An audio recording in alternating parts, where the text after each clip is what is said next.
ఒక డాక్టర్ గారు తప్పుడు నివేదిక ఇచ్చారని పోలీసు ఎలా చెప్తారు? పోలీసు తప్పుడు నివేదికని అడిగితే డాక్టర్ ఎట్లా సమాధానం చెప్తారు? రఘురామకృష్ణరాజు కేసులో ఇదే నడుస్తాం. వాళ్ళ 3 డాక్టర్లు అక్కడ ఒక కమిటీ వేశారు.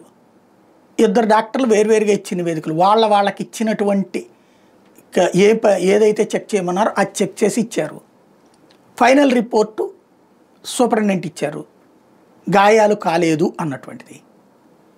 గాయాలకు సంబంధించినటువంటి అంశంలో తర్వాత మిలిటరీ హాస్పిటల్లో ట్రీట్మెంట్ ఇవ్వమన్నారు. కానీ దెబ్బల వల్ల గాయాలు అని ఉంటే ఆ రోజునే కేసు పెట్టమని చెప్పేది సుప్రీంకోర్టు.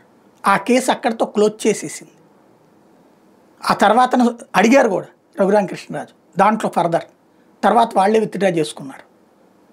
ఇప్పుడు పాయింట్ అలా ఏంటంటే ప్రభుత్వం అధికారంలోకి వచ్చింది, అట్ ద సేమ్ టైం ఆయన ఎమ్మెల్యేగా ఉన్నారు, అధికార పార్టీకి ఉన్నారు, డిప్యూటీ స్పీకర్గా కూడా ఉన్నారు. కాబట్టి ఇప్పుడు ఈ కేసులో ఎట్లాగైనా సరే కంటిన్యూ చేయాలి.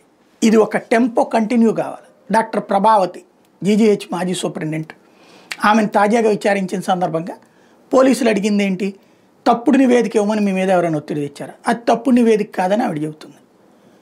లేదు దాంట్లో అట్లా చెప్పారట, ఆ డాక్టర్ అట్లా చెప్పారంటే, ఈ డాక్టర్ ఎట్లా చెప్పారంటే అంటే నేను రిపోర్ట్ల ఆధారంగా చెప్పాను, రిపోర్ట్లను కావాలంటే రిపోర్ట్లు మళ్ళీ చెక్ చేయమంటే చూద్దాం.